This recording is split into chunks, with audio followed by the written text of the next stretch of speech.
نحمدہ و نصلی علی رسول الکریم۔ یہ مہینہ 4 اعتبار سے بزرگ اور اہمیت کا حامل ہے۔ نمبر 1، اس کی 9ویں یا 12ویں تاریخ کو ہمارے پاک نبی رحمۃ للعالمین صلی اللہ تعالی علیہ وسلم کے نور سے یہ عالم منور ہوا، یعنی آپ صلی اللہ تعالی علیہ وسلم پیدا ہوئے، اس دنیا میں تشریف لائے۔ نمبر 2، اسی ماہ مبارک میں ہمارے پاک نبی صلی اللہ تعالی علیہ وسلم پر اللہ کی جانب سے وہی سورہ اقرا نازل ہوئی اور آپ صلی اللہ تعالی علیہ وسلم منصب ختم نبوت پر فیض ہوئے۔ نمبر 3، اسی ماہ مبارک میں ہجرت جیسی عبادت حضرت صلی اللہ تعالی علیہ وسلم نے ادا فرمائی، جو مسلمانوں کی ترقی اور غلبہ حکومت کا سبب بنی۔ نمبر 4، اسی ماہ کی 12ویں تاریخ کو آپ صلی اللہ تعالی علیہ وسلم اس دنیا فانی کو چھوڑ کر رفیق اعلیٰ سے جا ملے۔ اس ماہ میں نہ کوئی خاص حکم خداوندی ہے اور نہ حضرت صلی اللہ تعالی علیہ وسلم سے کوئی خاص عمل منقول ہے، نہ آپ صلی اللہ تعالی علیہ وسلم کے بعد آپ کی عاشق زار صحابہ رضی اللہ تعالی عنہ سے کوئی عمل ثابت ہے۔ حالانکہ صحابہ کرام رضی اللہ تعالی عنہ کو جتنی محبت نبی پاک صلی اللہ علیہ وسلم سے تھی، اتنی دنیا میں نہ کسی کو ہے اور نہ کسی کو ہو سکتی ہے۔ اگر اس ماہ مبارک میں کوئی عمل مستحسن ہو سکتا تو صحابہ کرام رضی اللہ تعالی عنہ اجمعین اس کو ضرور کرتے۔ اللہ تعالیٰ جل شانہ نے اس ماہ مبارک میں حضرت صلی اللہ تعالی علیہ وسلم تک کی ولادت کے ساتھ آپ صلی اللہ تعالی علیہ وسلم وفات بھی جو مقدر اور واقع فرمائی، تو اس کا راز یہ تھا کہ اگر اس ماہ مبارک میں آپ کی ولادت کا خیال کر کے لوگ خوشی منانا چاہیں، جیسے پہلے کے بعض پیغمبروں کے ساتھ کیا گیا، تو فوراً آپ صلی اللہ تعالی علیہ وسلم کی وفات کا غم بھی یاد آ جائے جو اسی ماہ میں ہوئی۔ اور اگر لوگ اس ماہ میں آپ صلی اللہ تعالی علیہ وسلم کی وفات کا لحاظ کر کے غم منانا چاہیں تو فوراً آپ صلی اللہ تعالی علیہ وسلم کی ولادت کی مسرت بھی یاد آ جائے۔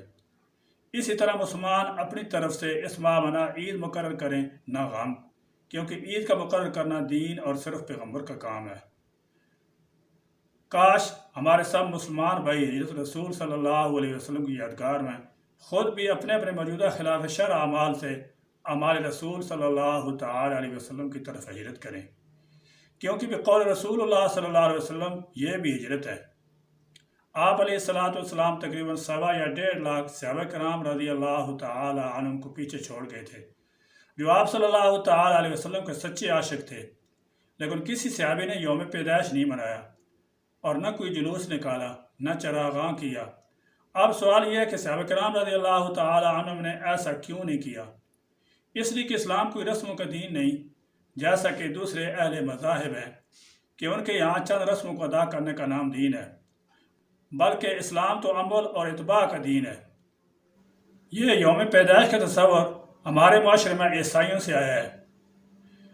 سیدنا حضرت عیسیٰ علیہ السلام کا یوم پیدائش کرسمس کے نام سے 25 دسمبر کو منایا جاتا ہے۔ اگر تاریخ اٹھا کر دیکھیں تو معلوم ہوگا کہ سیدنا عیسیٰ علیہ السلام کے اسماء پر اٹھائے جانے کے تقریباً 300 سال تک ان کی یوم پیدائش کا تصور نہ تھا۔ آپ علیہ السلام کے حواریین میں سے کسی نے یہ دن نہیں منایا، بلکہ بعد میں کچھ لوگوں نے یہ طریقہ ایجاد کیا۔ حالانکہ اس وقت جو لوگ دین عیسوی پر پوری طرح عمل پیرا تھے، انہوں نے ان لوگوں کو منع کیا اور کہا سیدنا حضرت عیسیٰ علیہ السلام کی تعلیمات میں تو یہ یوم پیدائش منانے کا کوئی ذکر نہیں۔ تو جن لوگوں نے یہ طریقہ ایجاد کیا، انہوں نے کہا کہ اس میں کیا حرج ہے، یہ کوئی بری بات تو نہیں کہ ہم اس دن جمع ہو کر حضرت عیسیٰ علیہ السلام کا تذکرہ کریں، بلکہ اس طرح تو لوگوں میں عمل کا شوق پیدا ہوگا۔ چنانچہ یہ کہہ کر یہ سلسلہ شروع ہو گیا۔ شروع میں تو چرچ میں ایک پادری کھڑے ہو کر سیدنا حضرت عیسیٰ علیہ السلام کی سیرت کا بیان کرتا اور پھر اجتماع ختم ہو جاتا۔ لیکن کچھ عرصہ بعد انہوں نے سوچا کہ اس میں نوجوان اور شوقین لوگ نہیں آتے، لہذا اسے دلچسپ بنانے کے لیے اس میں موسیقی شروع کر دی گئی اور ناچ گانا بھی شامل ہو گیا۔ چنانچہ سیدنا حضرت عیسیٰ علیہ السلام کی تعلیمات تو پیچھے رہ گئی اور یہ ایک جشن کی صورت اختیار کر گیا۔ لہذا اس کا مشاہدہ کیا جا سکتا ہے کہ مغربی ممالک میں اس دن کیا طوفان برپا ہوتا ہے۔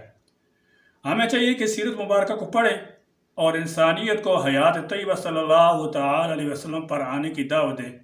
اللہ سبحانہ و تعالی ہم کو ان خرافات و بدعات سے بچائیں۔ نبی پاک صلی اللہ تعالی علیہ وسلم کی سیرت طیبہ کا مطالعہ کرنے اور پھر آپ صلی اللہ تعالی علیہ وسلم کی ہر ادا اپنانے اور اس پر عمل پیرا ہونے کی توفیق عطا فرمائیں۔ آمین یا رب العالمین۔ وآخر دعوانا الحمدللہ رب العالمین۔